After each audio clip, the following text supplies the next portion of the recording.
열린 행정을 내용으로 우리식 조직 우리 굉장히 수고하게 이 장소를 찾았습니다. 우리 한국과에서 준비해서 관계자 여러분께서 순발력 있게 정말 잘 해주셔서 감사드립니다. 제가 벌써 취임한 지 이제 이번 달 지나면 꼭 2년 됩니다.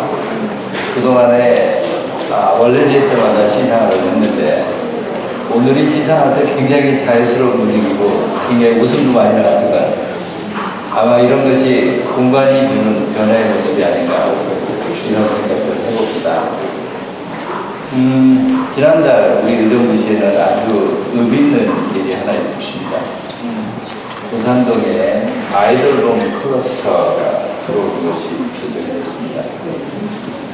LH가 국토를 공부하고 모든 건립 비용을 국가에서 주고 우리는 나중에 운영 비용을 내는 그런 구조입니다. 아이를 돌보는데 우리 현장에서 근무해본 우리 경험들에 비춰보면 참 아이돌 보는 일 여러 곳에서 복잡하고 다양한 프로그램을 가지고 진행하고 있습니다. 각자 그 프로그램이 하나하나 독자적인 부분가 굉장히 있습니다만 아이를 키우는 엄마 입장에서 볼 때 그 프로그램을 필요에 따라서 일일이 찾아간다는 것 상당히 번거롭고 귀찮은 일이기도 하고 또 경우에 따라서 내가 원하는 그 서비스를 제때로 찾지 못할 경우도 많이 있습니다. 그런데 이거를 클러스터 형태로 전체로 모아서 아이들에게 파트타임 돌봄이 필요한 아이 혹은 낮 시간, 오후 시간에 운동이 필요한 아이 혹은 아이들한테 공부가 필요한 등등 여러 가지 다양한 그런 돌봄 서비스를 하나로 묶어놨다라고 하는 건 굉장히 진전제입니다. 우리 의정부가 시범으로 시작합니다. 앞으로는 대단지 아파트를 건설하고 택지 개발을 하는 데 있어서 하나의 모범적인 기준이 될 겁니다. 의정부가 되게 되면 다른 곳에서도 반드시 그러한 요구를 하게 될 것이고 굉장히 중요한 우리들한테는 잘 운영해야 되는 그런 책임들이 있습니다. 굉장히 보람 있는 일입니다. 그리고 공간 혁신 때문에 이제 이동생활을 시작합니다.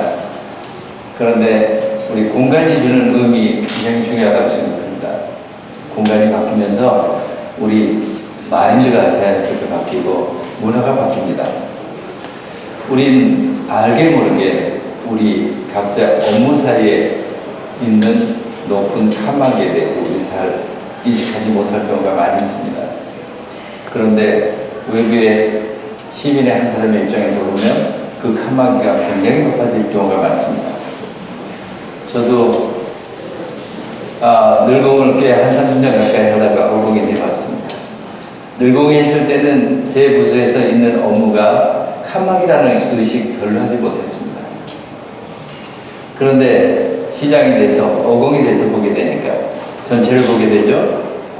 누구 시민이 와서 저한테 말하게 될 때 이제는 제가 보는 관점이 달라지죠. 전에도 제가 그런 말씀을 잠깐 드렸는데 저는 와이프라임으로 문제를 보게 되는 것입니다. 이 일을 해야 될 가치가 있는지 없는지를 가지고 문제를 판단하죠. 근데 우리 각 부서에서는 어떤 프레임으로 봅니까? 하우 프레임으로 봅니다. 이걸 내가 어떻게 해결하지라고 하는 관점에서 봅니다. 그러니까 그 칸막이 너무나 자연스럽게 보이기도 합니다. 그런데 서비스를 받는 시민의 입장에서 보면 내가 요구하는 것이 가치가 있다고 생각하면 그 가치 있는 일을 우리 행정노조에서는 총력을 다해서 협력을 해서 그 문제가 풀어지길 기대합니다. 현실적으로 그렇게 잘 안 되죠. 우리 공간을 바꾸려고 하는 그런 노력도 조직의 혁신에 대한 노력을 보십니다. 6월달 되니까 또 걱정이 앞서기 시작합니다. 굉장히 더워지기 시작하겠죠. 제가 곳곳에 다녀보면 우리 의정부에 우리의 도움이 필요한 분들이 참 많이 있습니다. 특히 혼자 사는 어르신들 많이 있고 그리고 혼자 식사도 해결하지 못하는 어린아이들도 있고 그리고 또 어르신들이 집에서 에어컨을 틀고 싶어도 전기요금 때문에 풀지 못하고 끈을 메고 있어서 어딘가에 쉼터, 그늘막을 찾아가고자 하는 분들 생각보다 많이 있습니다. 그분들일수록 자기의 목소리, 자기의 권리 주장하지 않습니다. 받아들이는 것은 성경처럼 받아들이는 분들이 대부분에 있습니다. 그분들 꼭 좀 찾아서, 적어도 폭염 때문에 힘들어 하시는 분들, 적어도 우리 행정이 손길이 배려를 하고 있다는 느낌을 꼭 갖고 계시면 좋겠습니다. 폭염이 끝날 쯤 되면 또 걱정이 되어지는 것이 폭우죠. 아마 우리 경험상 한두 번은 큰 폭우가 와서 부용천, 백석천, 그리고 중랑천이 그 물이 흘러가는 하천 숲을 넘어서 그 제방 밑에 쪽에 되는 그런 것을 보게 될 겁니다. 우리 의정부시는 재난에 있어서만큼은 비교적 안전한 곳입니다. 서울의 한강의 상류 지역에 중랑천이 있고, 그리고 중랑천 중에서도 우리 상류 지역에 있어서 일시적으로 펌핑만 잘하면 우리 수입이 막아갈 수 있습니다. 그런데 문제는 저지대의 문제입니다. 저지대에 일시적으로 폭우가 쏟아졌을 때 빗물바지 이런 부분들이 제대로 청소가 안 돼서 물이 쌓인다고 할 때 이것을 빨리 펌핑을 하는 그런 노력도 필요하고, 지난해 경험에 비춰서 보게 되면 제일 가슴이 아프고 힘들었던 것은 반지하에 살고 있는 분들입니다. 가서 보면 우리가 조금만 관심을 갖춰서 대문 앞에 차폐수를 조금만 한 5cm에서 10cm 정도의 차폐수만 써도 침수가 안 될 일이 있었고요. 더 힘든 일은 역류하는 일입니다. 화장실을 통해서 역류하는 것.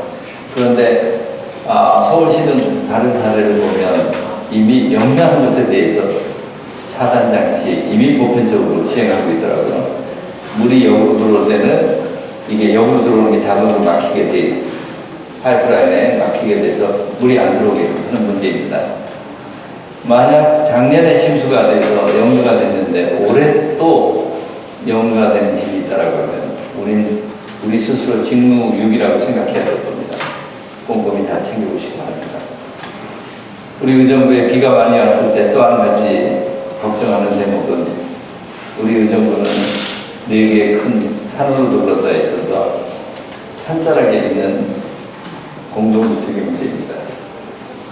빌라나 아파트 같은 경우에 산사철을 늘 상존하고 있습니다. 그런 부분들 꼼꼼하게 살펴서 재난에 잘 대비해 주시기 바랍니다. 우리 이번 주 주제는 열린 행정으로 시민에게 신뢰받는 의정부시의 모습입니다. 우리 의정부시청 중앙 출입문이 저렇게 닫혀 있었습니다. 제가 취임하면서 정말 많은 시민들에게 그 얘기를 들었습니다. 시작이 되면 저 닫힌 것부터 열어달라고 말합니다. 그래서 시장이 당선이 되고 전면 개방을 하도록 했습니다. 이 닫혀있는 것이 얼마나 심리적인 장벽이 되는지에 대해서는 굳이 설명을 하지 않도록 하겠습니다. 저는 이것을 꼭 제가 열어야 되겠다라고 생각하는 이유는 너무나도 불통의 상징이 되었기 때문에 그렇습니다. 우리 아마 다 기억할 겁니다. 저 차단 장치가 생기기 전에 이곳이 발달장애인 학부모로 인해서 전부가 돼 있었죠. 그때 발달장애인 학부모들의 요구사항이 무엇이었습니까? 우리 발달장애인 아이들은 다른 장애를 가진 사람하고 달리 다른 교육 시스템, 다른 교육 환경 속에서 교육을 받아야 합니다.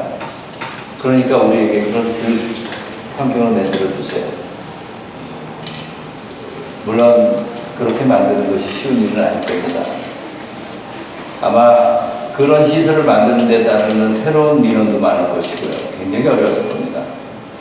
그런데 행정은 이것을 차단하는 차폐막으로 대응을 했습니다. 이 불통의 상징이 된 이 상징을 우리가 깨뜨리지 않고는 시민들에게 다가간다라고 하는 그 말은 너무 공감하게 받아들였을 거라고 생각했습니다. 또 한 가지 제가 이것을 열어야 되겠다라고 생각했었던 이유는 이제는 시민을 성인으로 받아들여야 될 때가 됐다라고 하는 겁니다. 우리가 87년도에 이제 국민이 직접 대통령을 뽑기 시작한 지 이제 35년 정도 되죠. 그리고 시장을 직접 시민이 뽑아서 시장이 되어진 지도 30년 가까이 들어갑니다. 그 사이에 우리 알게 모르게 시민의식도 많이 섰고 서로가 지켜야 될 질서에 대해서 저는 우리 행정이 먼저 마음을 열면 그 질서가 지켜질 거라고 하는 그런 나름의 확신을 가졌습니다. 그래서 과감하게 열고 가자라고 했습니다. 지난 1년 동안에 별일 없었죠? 많은 분들이 출입문 개방했을 때 이것이 낳는 행정의 비효율성의 문제도 지적했었습니다. 충분히 일리 있는 얘기입니다. 예측하지 않은 시점에 불쑥불쑥 들어오는 잡상인처럼 들어오는 사람들 등 여러 가지 행정문화 개선을 위해서 차단장치가 좀 필요한 것 아닌가? 중앙정부에 가보면 차단장치 철저히 되어 있죠. 경기도만 가도 차단장치 자연스럽게 받아들입니다. 시청도 그래야 되는 것 아닌가? 라고. 아마도 경기도만 하더라도 한 절반쯤 시는 차단장치를 갖고 있을 겁니다. 그런데 제가 말씀드린 것처럼 의정부는 차단장치의 출발부터가 너무 불통의 원인이었고 또 하나는 의정부는 생각보다 지역 네트워크가 탄탄한 지역입니다. 제가 경기도 31개 시군을 이렇게 비교해서 보면 그런 특성을 보이는 게 의정부하고 수원은 시가 오래된 지역이어서 이곳은 서로 지역에 있어서의 선후배든지 무엇이든지 네트워크가 비교적 다 갖춰진 곳입니다. 이곳에서는 뭐라고 잘난 척하고 뛰면 2, 3일 지나서 분명히 선배가 나타나서 야 임마 설날 사는 거 그렇지 않아 하고 머리 두드리는 사람이 반드시 나타나는 지역이 여기 아닙니까? 저는 충분히 우리 행정에 나서서 서로 믿고 간다고 하면 가능하다고 봤습니다. 제가 살면서 그런 생각이 들더라고요. 어떤 사람이 가장 힘센 사람일까 하는 생각입니다.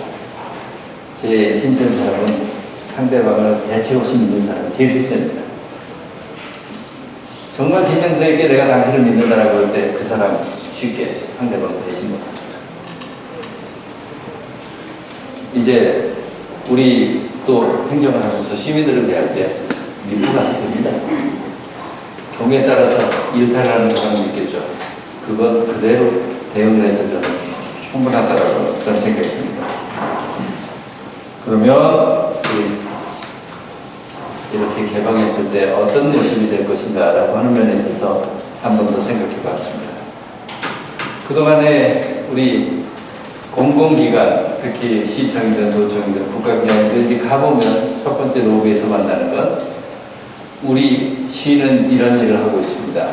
우리 도는 이런 일을 하고 있습니다. 우리 국가는 이런 일을 하려고 있습니다. 라고 이렇게 말합니다. 근데 그거 듣고 싶어 하는 시민 누가 있고 도민 누가 있고 국민은 얼마나 될까요? 이미 우리를 둘러싼 시민 국민들의 눈높이는 굉장히 달라져 있습니다. 실제로 어떤 민원을 해결하는 데 있어서 저를 찾아오는 분들이 이렇게 들어오면 담당 부서에서 얘기하는 것보다 훨씬 전문적인 지식을 가지고 찾아오는 분들 많습니다. 관련 판례도 담당 부서보다 훨씬 더 철저하게 관련 판례를 찾아오고 다른 지역과 비교 사례를 등등 눈높이가 굉장히 달라져 있습니다. 세상이 이렇게 바뀌었습니다. 이제는 누구를 대할 때 누가 누구를 위에서 아래로 지시하는 형태로 해서 말이 먹히는 시대가 아닙니다. 우리 그렇잖아요. 집에서 애들한테도 그렇게 못하잖아요. 지금. 부모가 애들한테 너 이거 해라 해서 받아들이는 애들 얼마나 있습니까? 겉으로 듣는 척하지 애들. 이제는 눈높이가 서로 같은 수평적인 눈높이에서 서로 대화를 해야 하는 것입니다. 우리 행정을 할 수 있는 행동이 할 수 있는 건 기껏해야 이제는 넛집밖에 없습니다. 슬쩍 유도하는 것. 시스템을 바꾸고 약간 이렇게 자연스럽게 돌아가도록 하는 길을 만들어서 한번 돌아가면서 생각해 볼 수 있도록 하는 넛지 그 이상은 아닙니다. 이제 누가 누구를 가르치는 시대에 지났습니다. 스스로 학습하고 스스로 대화를 하고 스스로 수평적인 공감 속에서 일이 이루어져 버립니다. 우리 예전에는 우리 시민들을 설득시킬 때 어떻게 했습니까? 어떤 사안의 대부분이 이런 기준을 가지고 세상을 본다라고 설득을 합니다. 논리를 가지고 설득을 합니다. 그런데 이제는 그 시대가 지나버린 것 같습니다. 한 사람 한 사람의 케이스가 중요합니다.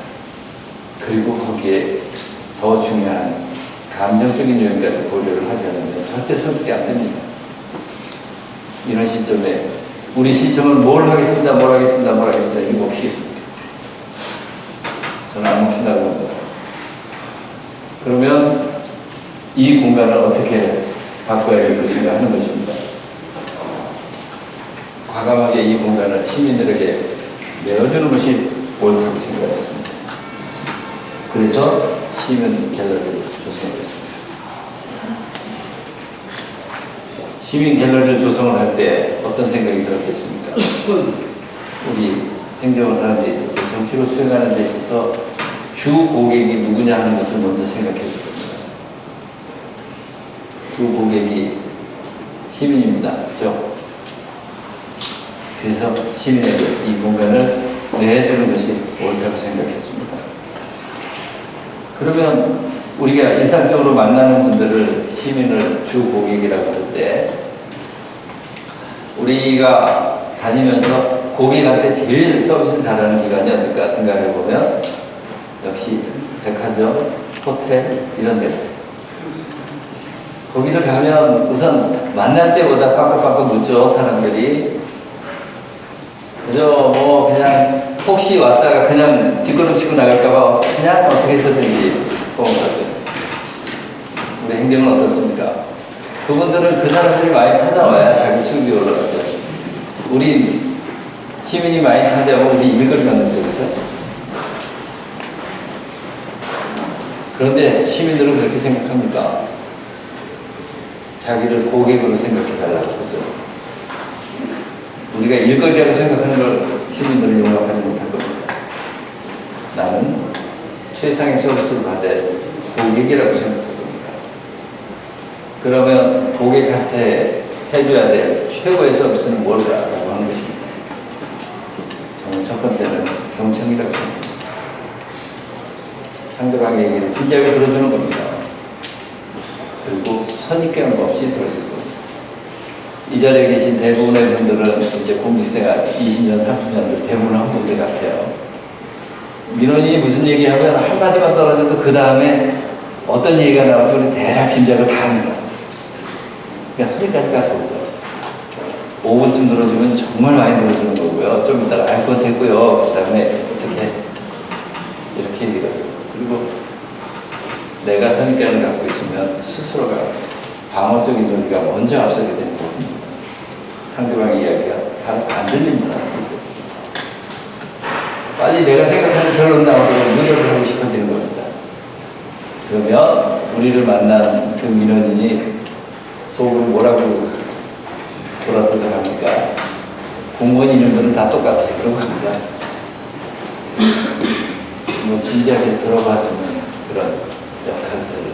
저는 경청이 무엇보다 중요한 우리 고객에 대한 태도라고 생각합니다.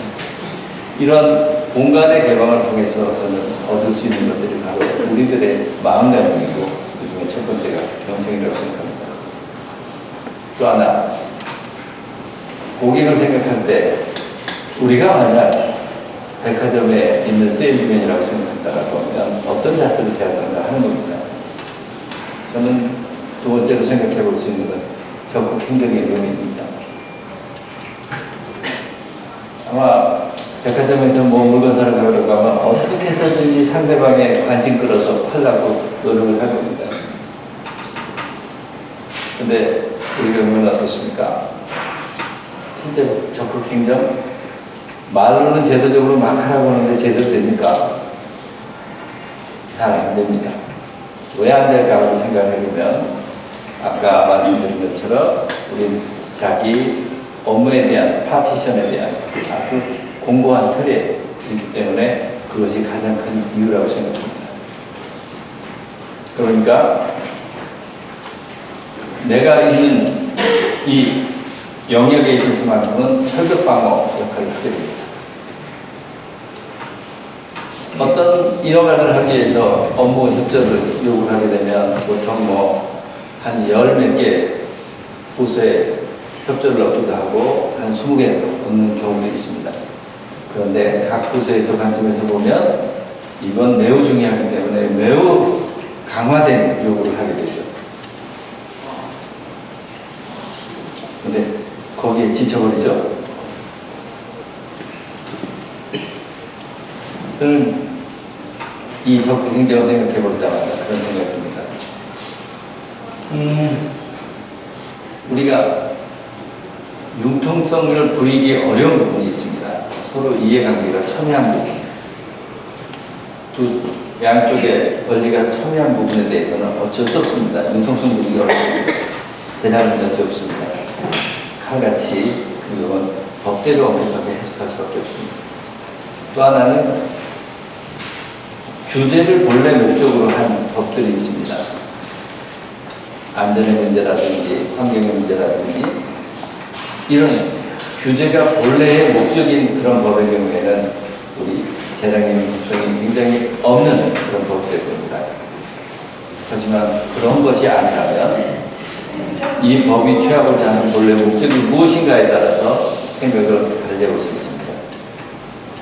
예를 들어서 10개 부서의 협조를 얻어서 결정해야 될 사안이라고 하면 이것을 리딩해 가는 그 컨트롤 타워 부서의 의사결정에 더 우위권을 주는 겁니다.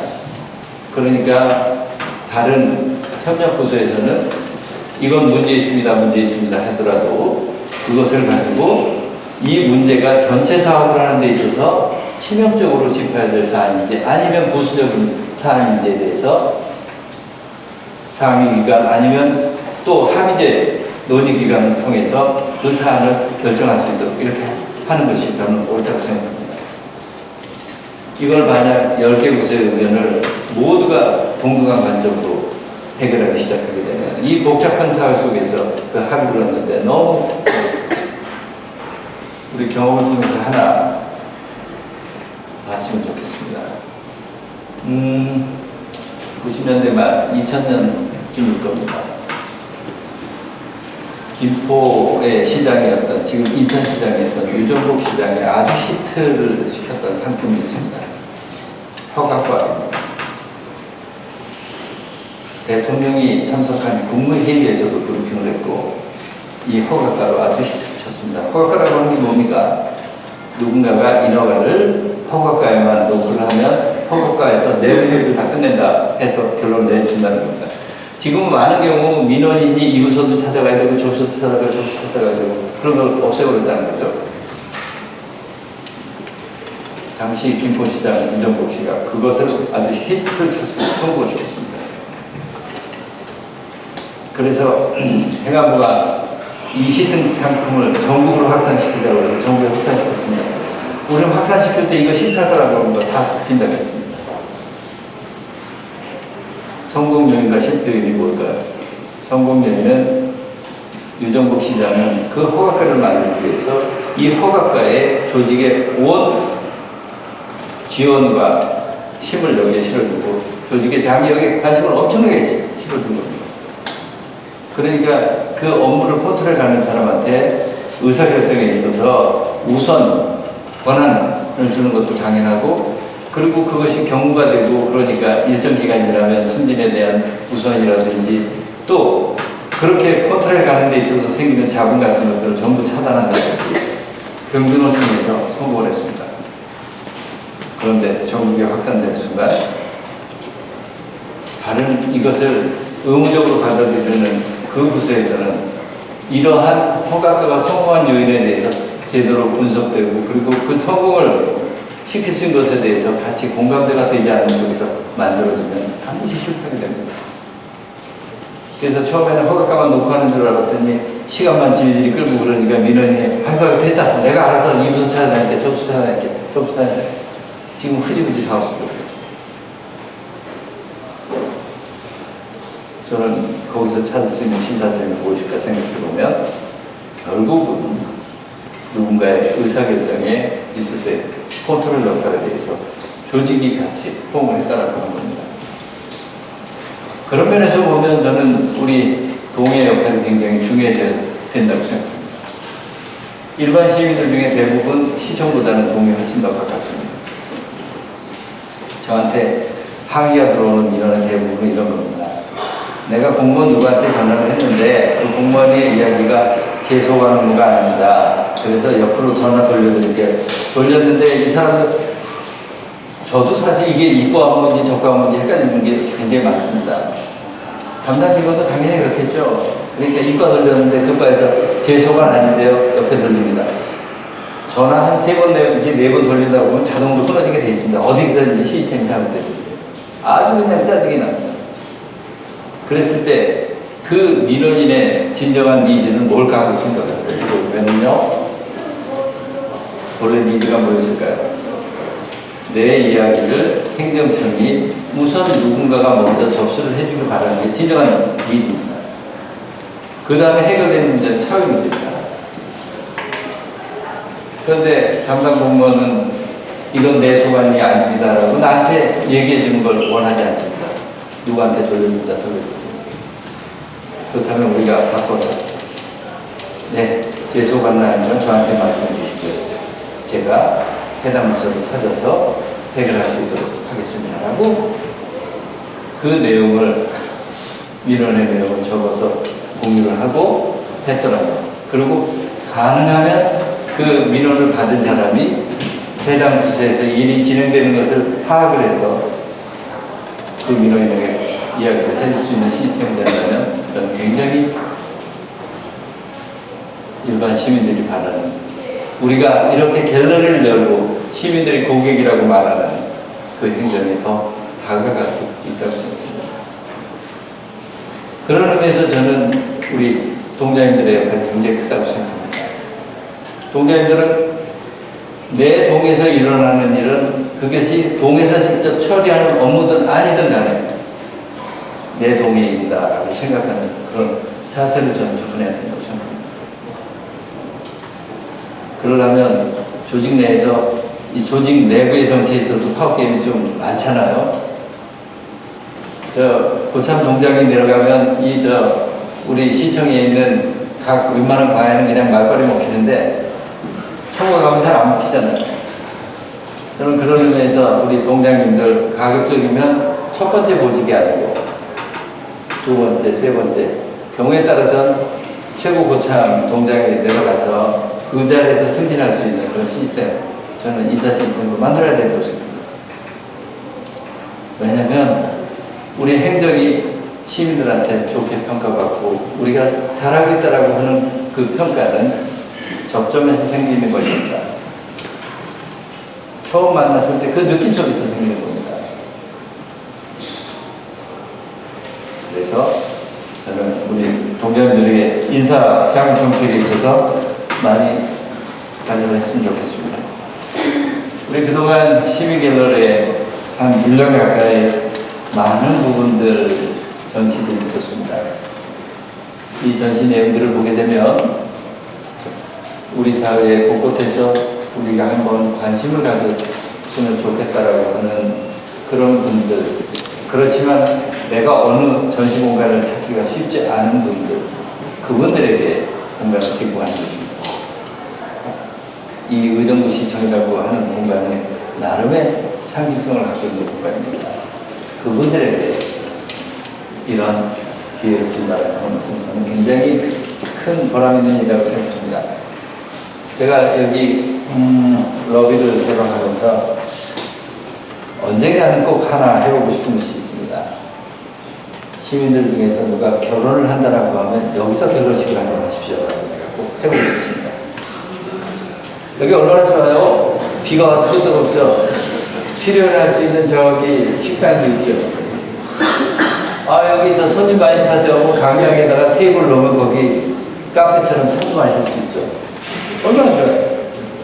일생 사는 것보다 시청에서 예식했다고 하면 훨씬 더 오래 쉬고 낫지 않겠습니까? 공감을 하시는 거예요, 지금 안 하시는 거예요? 저는 한번 꼭 해보고 싶습니다. 우리 열린행정의 동영상 준비됐다고 하는데 한번 들어봐 주시죠.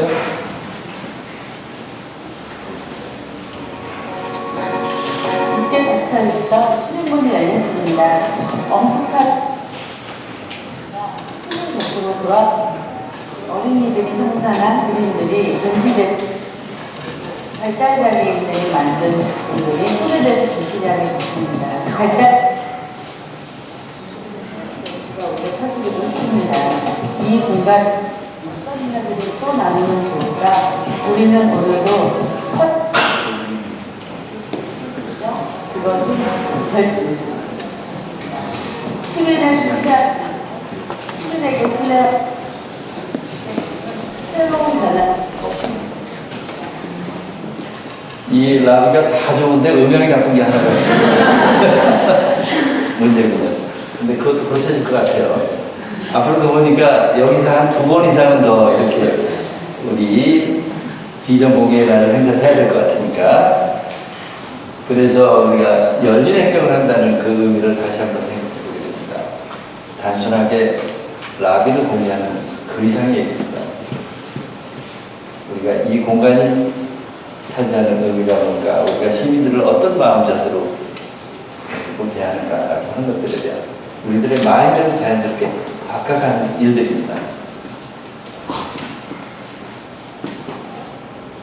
열린 공간을 통해서 열린 태도를 갖게 되고 열린 시야, 그리고 열린 정책이 된다라고 하는 것입니다.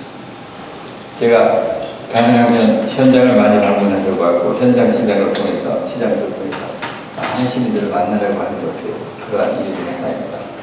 진솔한 서로 대화를 해보기 위한 것입니다. 제가 지금 이제 시즌 3번째를 통해서는 테마 중심으로 다니는데, 그전에는 14개 공원을 직접 찾아가서 누가 오는지도 모르고 어떤 얘기 하는지도 모르고 만났습니다. 그때 만나서 저한테 건의를 했었던 게 한 340건, 350건 정도 됐습니다. 그래서 그것이 어떻게 처리가 되겠는가 봤더니, 놀라지 마십시오. 80% 정도가 처리가 되게 합니다. 그 중에 40%는 3개월에 거의 다 해결돼요. 20%는 한 1, 2년쯤 걸릴 것 같고요. 20%는 한 3, 4년 걸릴 것 같아요. 나머지 20%는 절대 안 될 일이 저한테 얘기해요. 그래도 그 절대 안 될 얘기도 제가 진지하게 들어주고, 이건 안 돼요 라고 말해도 그분 서운해하지 않습니다. 진지하게 들어줬다는 것만 가지고도. 그러면 제가 열린행정 한다고 가서 현장행정을 통해서 만났을 때 40%가 해결됐는데 3달 안에, 그리고 나머지 40%는 중에 20%는 1년, 20%는 3, 4년이면 해결될 건데 왜 그건 해결이 안 되고 있었을까요? 제가 가면 해결이 되고 왜 그동안 우리 시민들이 동원했을 때 안 된다라고 우리는 그걸 젖혀뒀을까요? 아까 제가 설명한 속에서 답이 있었다고 생각합니다. 시장은 이 일이 할 가치가 있는지 없는지 관점으로 문제를 보고 문제 해결책을 찾으려고 노력하기 때문에 그렇습니다. 그리고 이 부서에서 해야 되는데 자원이 부족하면 이거 이렇게 연결해서 하라고 요구를 하고, 사람을 넣든 돈을 넣든지 아니면 무엇을 통해서든지 가치가 있으면 하자라고 하고 아이디어를 모읍니다. 그리고 열심히 필요하면 힘도 모으고, 이런 방법을 통해서 해결을 하는 가능하죠. 그런데 우리 각 부서에서 자기 파트 속에 갇혀지면 안 돼야 되는 이유, 합리적인 이유가 많이 떠오릅니다. 저도 제가 이 일 안 해야 되겠다라고 하면 합리적인 이유 순간적으로 20가지를 찾아낼 수 있을 것 같아요. 어떤 일을 찾든 상대방이 꼼짝 못하게 할 논리를 가지고.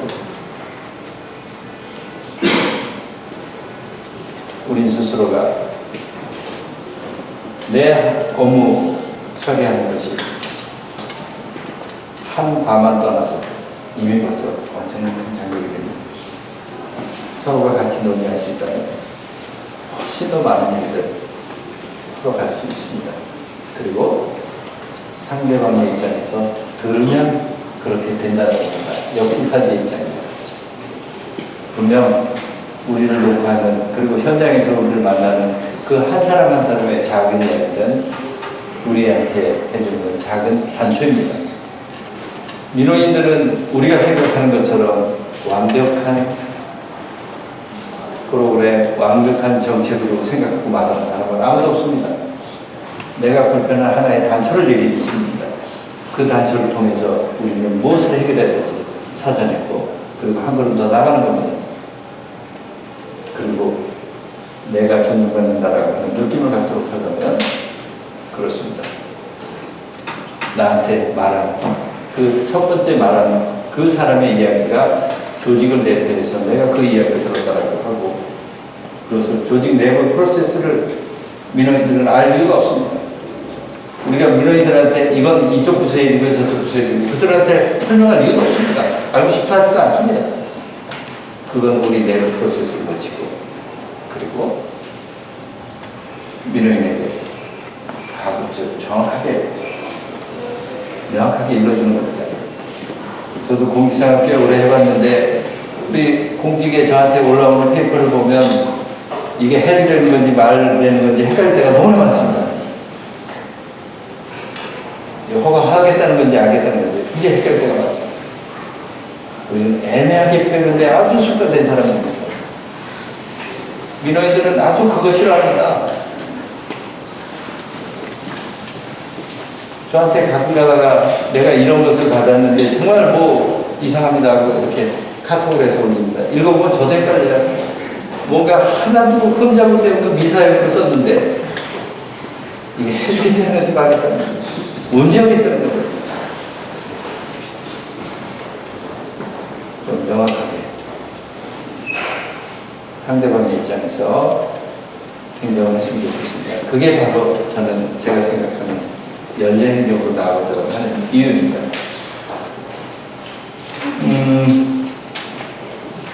아마 제가 출근을 하면서 그리고 퇴근을 하면서 가장 저를 즐겁게 하고 기쁘게 하는 건 여기 있는 테이블에 시민들이 몇몇이 앉아서 커피 마듯이 만나서 대화를 하는 모습입니다. 이 공간이 자연스럽게 시민들의 공간이 되어버린 것입니다. 그곳에서 무슨 얘기를 하는지 모르겠습니다만 그래도 들리는 얘기는 있습니다. 의정부 시청 좀 달라졌네? 그 얘기입니다. 그렇게 조금씩 달라졌네 하는 것들이 모여서 우리 의정부 시청은 바뀌어갈 겁니다. 그 속에서 우리는 신뢰를 얻을 것이고, 그리고 그 속에서 하는 일들이 우리는 힘을 얻을 겁니다. 최근에 우리 의정부시에 주요 현안들이 있었습니다. 하수천장을 현대하는 사업이라든지 소극장을 이전하는 그런 사업들 굉장히 큰 현안들입니다. 그런데 저는 피부적으로 느낍니다. 이제 우리가 이런 열린 행정을 하는 모습을 통해서 공론을 하고 하는 것들을 조금씩 받아들이기 시작합니다. 우리가 간혹 보도를 통해서 보면 뭘 얘기를 하면 얘기도 하기 전에 판이 엎어져 버리죠, 공청회가. 이제 의정부 시청은 의정부시에서 하는 일에 대해서는 그 단계는 조금씩 벗어나는 것 같습니다. 무슨 얘기를 하는지 들어보자. 그리고 문제를 해결하자라고는 단계까지는 가는 것 같습니다. 이번에 자원재정에서 소각장이라고 하는 시설을 하면서도 제가 그것을 끌어가는 분들한테 세 가지 원칙만 저는 요구한다고 했습니다. 첫 번째 원칙은 모든 것을 투명하게 토론한다는 겁니다. 시가 갖고 있는 모든 정보 다 주겠다는 겁니다. 두 번째는 모두가 원하지 않는 시설, 이것의 위치를 결정할 때 한쪽의 일방적인 희생을 강요당하는 방식으로 해결되지 않는다는 겁니다. 충분한 논의를 통해서 보상책은 있을지, 무언가 일부가 희생을 통해서 다수가 이득을 볼 때 그 이득의 분배에 대해서 진지하게 고민하고 서로 방법을 찾아가는 그 원칙은 있어야 되겠다는 것입니다. 세 번째는 그런 문제를 풀어갈 수 있을 때 꼭 양보해서는 안 되는 건 과학적인 데이터 그리고 객관적인 근거에 대한 존중입니다. 우리 사회에 많은 갈등을 풀어갈 때 과학적인 데이터가 무시가 되고 객관적인 근거가 무시가 되고 괴담이 난무하는 이런 식으로 해서는 실패할 수 없겠습니다. 그 원칙을 꼭 지켜서 나아가는 것. 지금 대한민국도 못하고 있는 것을 우리 의정부 씨가 하려고 하는 겁니다. 이런 일들을 하나 둘 해가는 것을 통해서 우리의 역량이 우리의 파워가 커져가는 겁니다. 우리의 자신감이 커져가는 겁니다. 시민들의 자부심이 커져가는 겁니다. 정부에서 하지 못했던 쓰레기 소각시설 시민들의 합의에서 이루어졌다고 하는 의정부 씨. 또 한 번 우리들의 역량 그리고 그 과정을 우리가 같이 경험해 나가고 그것이 바로 우리의 힘이 될 거라고 생각합니다. 그런 과정들 기록을 남겨서 두고 오래오래 같이 스터디를 했으면 좋겠습니다. 예, 그러면 다 했나요 이제? 예, 생각보다 길게 말한 것 같은데 제 이야기는 이 정도로 마치도록 하겠습니다.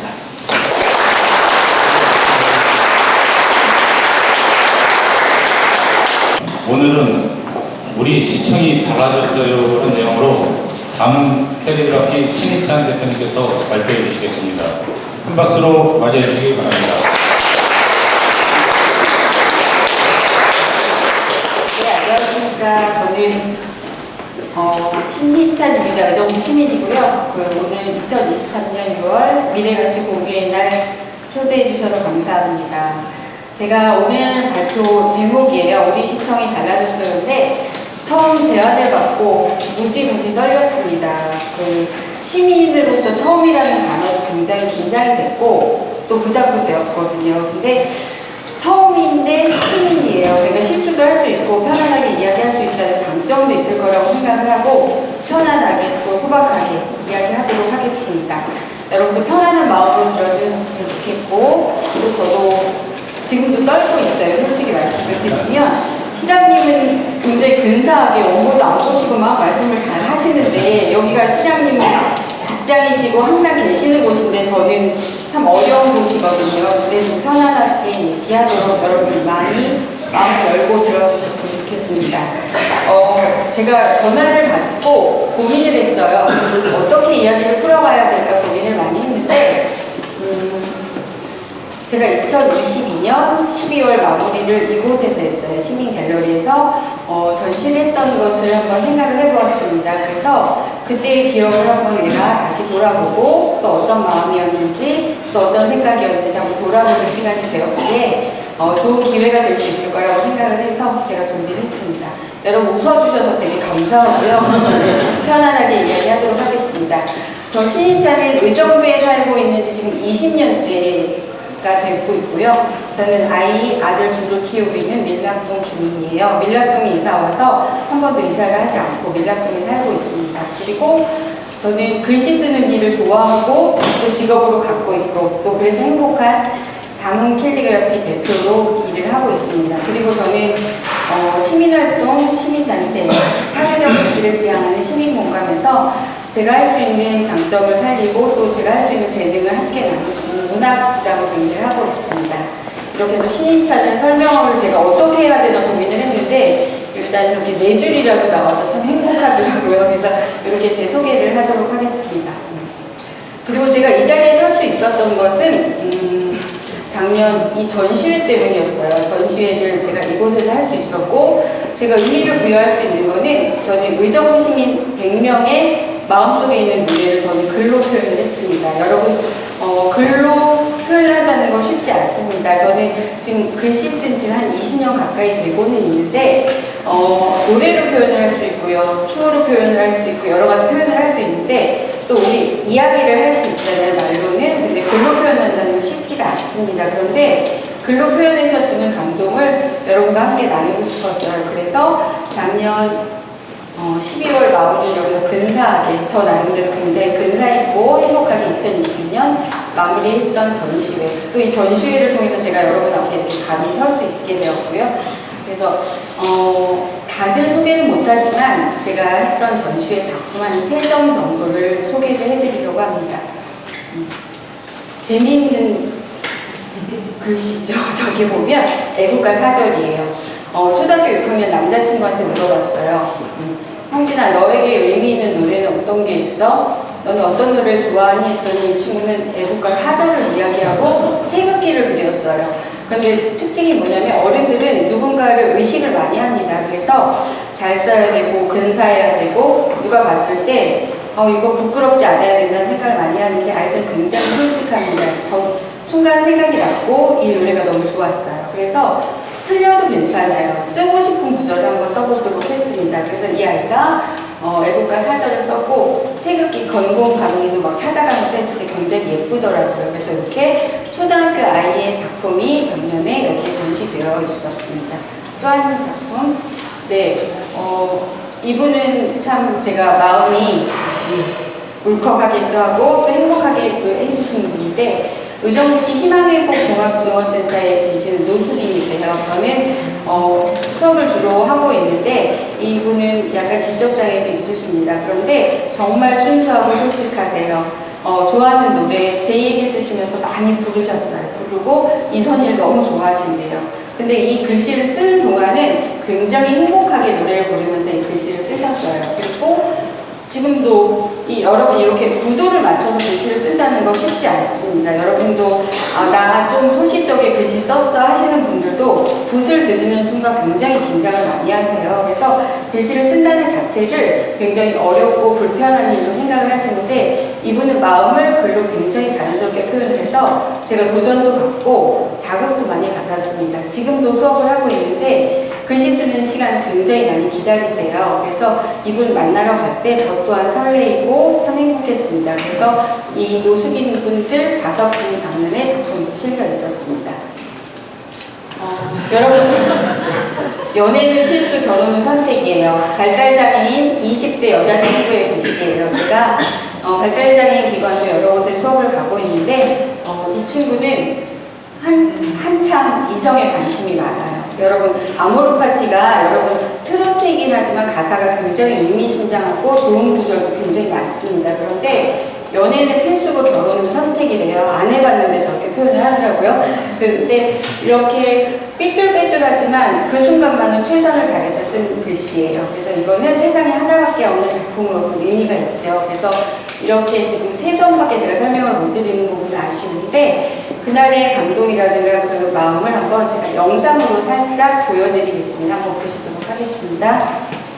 지난 12일부터 의정부 시민 100인이 켈리의 노래를 담아 시청 시민갤러리에서 전시를 시작했습니다. 100명 쉽지는 않았는데요. 각각의 마음을 표현한 글, 마음으로 부르고 글로 부른 노래 전시회를 기획하게 됐고 글씨가 주는 행복과 기쁨 또 감동을 여러분과 함께 나누고 싶거든요. 발달장애인 작가 13명, 희망회복지원센터 이호민 작가 5명, 지난 10월에 리마인드 웨딩 주인공 결혼식 사진과의 콜라보 작품을 전문 작가들과 함께 준비했습니다. 리마인드 웨딩을 해주셔서 너무나 감사한데 또 시청에다 이렇게 전시를 해주셔서 죽는 날까지 잊어버리지 않고 단기간으로 길이길이 보존하겠습니다. 지역 수도계층 시민들이 한 해 동안 배운 실력들을 한자 한자 노래로 부려 시민들에게 선보이는 귀한 시간, 음악가들도 함께 축하했습니다. 글로 담은 노래를 담은 글, 그 의미 있는 자리에 함께해서 너무 좋았고요. 발달장애 식구들과 함께 노래할 수 있어서 굉장히 의미 있었습니다. 노래로 기뻐하는 바름터 식구들의 모습에도 감상하는 관람객들의 모습에도 백인의 작가들이 전하는 따뜻한 미소가 담겨 있습니다. 글씨에 노래를 담아 하고 싶은 이야기를 전하는 시청 로비에서 복지TV 경기방송 정선입니다. 네, 영상 잘 보셨나요? 네, 이 전시회가 의정부 시민 100인이 있었습니다. 저를 제외한 100인이었거든요. 그래서 이 전시회가 갖는 저에게 주는 의미 3가지를 여러분과 함께 나누도록 하겠습니다. 네, 첫 번째 의미, 여러분 지금 어떤 노래 좋아하세요? 아니면 어떤 사연이 있으신가요? 하고 제가 질문을 했을 때 떠오른 노래가 한 가지씩은 있으실 거라고 생각을 합니다. 가슴속에 간직하고 있던 그 노래를 글로 표현을 해봤습니다. 어려울 것 같았는데 제가 아까 영상에서 보시면 아시는데 저 막 입술이 부르트고 힘들었어요. 그거는 글씨를 끌어내는 게 힘든 게 아니었고요. 글씨를 표현을 하는 게 힘든 게 아니었고 이제 100명을 어떻게 근사하게 그들의 작품을 빛내주고 싶어서 좀 많이 힘들었던 부분이 있었지만 그분들의 그 가슴속에 있는 거를 끌어낼 때는 분명히 되더라고요. 근데 아까 시장님께서도 말씀을 하셨는데 마음을 열면 되더라고요. 그들 눈을 보면서 정말 좋아했구나, 행복했구나, 이 노래를 들으면서 그런 사연이 있으셨어요. 이런 대화를 나눌 때 마음이 열리더라고요. 그래서 이렇게 저희가 추억을 떠올릴 수도 있고 지금 가장 듣고 싶은 노래를 적을 수도 있고 또 시를 노래로 표현한 그런 노래도 여러분이 적어보실 수도 있는 그런 추억을 떠올리는 전시회가 저에게는 첫 번째 의미였고요. 두 번째, 초등학생 아이들 60명, 또 발달장애인 13명, 노숙인 5분, 그리고 또 제가 지금 개인적으로 수업을 하고 있는 분들, 의정부 시민 100명이었어요. 그분들은 제가 어떻게 전시회를 해요? 제가 어떻게 감히 작품을 만들어요? 굉장히 많이 떨고 처음에는 두려워했어요. 그런데 그분들이 한번 전시를 하면서 굉장히 뿌듯했고 어깨에 힘도 들어가고 몰랐는데 전시 보러 많이들 오셨더라고요. 제 앞에서는 선생님 못하겠어요 하시는 분들이 더 많았고요. 감히 제가 어떻게 해요 했는데 작품 전시회를 끝내놓고 보니까 다녀가신 분들도 무지 많았고 저 전시회 했어요 하면서 자랑스럽게 생각하시는 분들도 무지 많았습니다. 그래서 캘리그라피 작가로서 그분들을 등단이 된 거거든요. 그래서 캘리그라피 작가가 뭐 자격증을 1급, 2급 따고 중요한 게 아니고 내 것을 정말 나답게 표현할 수 있는 분을 저는 작가라고 생각합니다. 그래서 캘리그라피 작가로 세워주는 감히 저도 부족하지만 세워드리는 그런 전시회였습니다. 세 번째 의미 설명드리겠습니다. 여러분 글씨가 주는 행복과 위로 또 감동, 소통, 공감 이 아름다운 단어들을 글로 표현할 수 있습니다. 제가 어젯밤에도 9시까지 그 노숙인들 수업을 하고 왔는데요. 엄마라는 두 글자가 주는 감동 여러분 다 받으실 거예요. 돌아가신 분도 계시고 또 모시고 계신 분들도 계시고 편찮으셔서 다른 기관에 계신 분들도 계실 거예요. 그런데 우리가 일반 폰트가 아닌 글로 적어주는 엄마는 분명히 다르거든요. 그래서 이렇게 글로 주는 감동이나 그 위로 또 행복을 여러분과 함께 나누고 싶었고 또 시민과 함께 나누고 싶었어요. 제가 전시회를 하는 동안 여기에 와서 글씨 나눔도 하기도 했고 보면 사람들이 글씨를 보면서 머무는 곳이 있습니다. 그 노래에 대한 사연이 있으셔도 그렇고 그 구절이 나에게 와닿기도 해요. 그래서 여러분 시민과 함께 제가 직업으로 갖고 있는 캘리그라피가 아니라 여러분들과 함께 나누고 싶은 그런 전시회였고 충분히 함께 나눴다고 생각을 하고 더 나누고 싶은 그런 전시회였습니다. 이렇게 제가 세 가지 전시회에 대한 의미를 한번 말씀을 드렸습니다. 그런데 왜 의정부는 예술의 전당도 있고 아트캠프도 있습니다. 그리고 조금 더 멀리 나가면 인사동에도 갤러리가 무지 많아요. 그런데 왜 시민 갤러리에서 제가 했는지를 간단하게 설명을 드리겠습니다.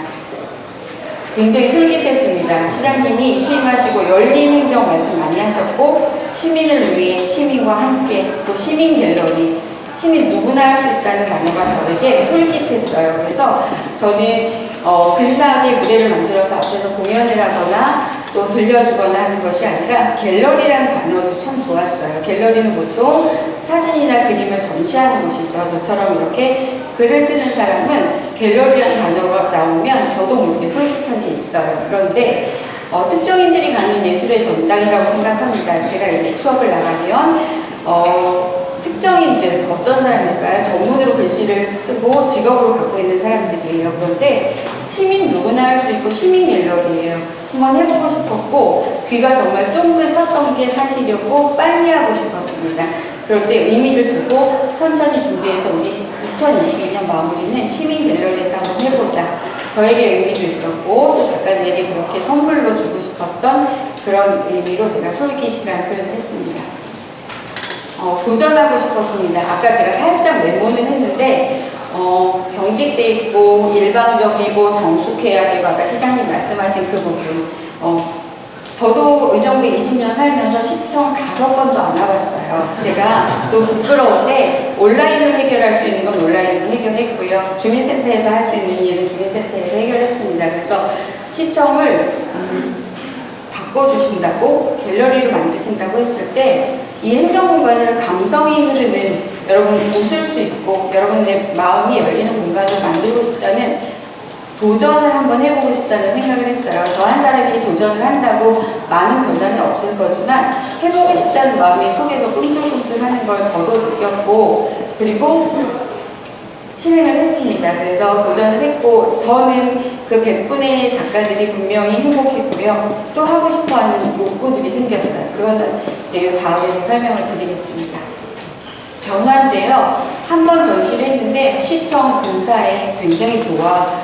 의정부 시청 시민이 의정부 시청에서 갤러리, 시민 갤러리 단어조차도 굉장히 어색했는데요. 이 행정 공간에서 이런 전시를 할 수 있다는 것을 사람들이 처음에 가운데했습니다. 그런데 와서 보고 아 이렇게 변화를 할 수도 있구나 하는 생각을 하면서 친구도 부르고 가족도 부르면서 약간의 변화가 되고 있다는 걸 제가 몸소 체험을 했고요. 이곳에서 저기 아름들이 커피 한 잔 사와서 여기서 만나서 얘기도 나누고 아 이거 굉장히 큰 변화다 이런 생각을 했고요. 그리고 앞으로도 이제 저희가 마스크도 해제가 돼서 좀 편한 가운데 눈만 쳐다봤었는데 지금 웃을 수도 있고 말도 할 수 있잖아요. 그래서 이렇게 시청이 시민의 품으로 돌아갈 수 있도록 이런 변화를 바라고 또 그래서 제가 이 전시를 하면서 많은 변화가 됐으면 좋겠다는 생각으로 이렇게 변화 또 제가 키워드로 설정을 해서 말씀을 드렸습니다. 시민과 함께 시민을 위해 지금 제가 약간 멀미가 날 정도로 지금 내 삶을 바꾸는 듯이 의정부 글씨가 무지 많아요. 여기도 있고 여기도 있는데 제가 썼습니다. 제가 썼는데 작년 6월에 전화를 받았어요. 제가 강의를 가다가 전화를 받았는데 의정부 시민으로서 이런 제가 어떻게 쓸 수 있을까요? 생각을 했는데 해보고 싶었어요. 저는 글씨로 세상을 바꾸고 싶은 사람이거든요. 글로 여러분 굉장히 딱딱하세요. 지금 경직되고 이렇게 묻어 계시는데 제가 여러분 사랑합니다 글씨 5글자 써드리면 웃으시게 해드릴 수 있어요. 저는 그러니까 마음을 열리게 할 수 있는 저는 그런 욕심도 있고 도전을 항상 하고 있는 사람인데 내 삶을 바꾸는 도시 의정부 그리고 시민과 함께 시민을 위해라는 김동근 시장님의 슬로건이 제 마음을 움직이게 했고요. 그래서 어디를 가도 다 있어서 저는 무지 행복한 사람이거든요. 특히 제 제자들이 인증샷을 막 보내요. 선생님 글씨가 있어서 행복해요 하는데 저처럼 이렇게 저는 밀랍 송산 번역에서 일을 하고 있는데 저처럼 이런 한 사람의 변화가 또 제가 다니면서 이런 변화의 향기를 제가 여러분들에게 스며들게 하면 분명히 변화가 서서히 자연스럽게 될 수 있을 거라고 확신을 하고요. 그리고 또 열린 행정, 친숙하는 행정, 또 편안한 행정을 위해서 애써주신 여러분 감사하고 또 이렇게 의정부 시민 많이 떨고 있는 신이천의 이야기를 들어주셔서 감사합니다. 감사합니다.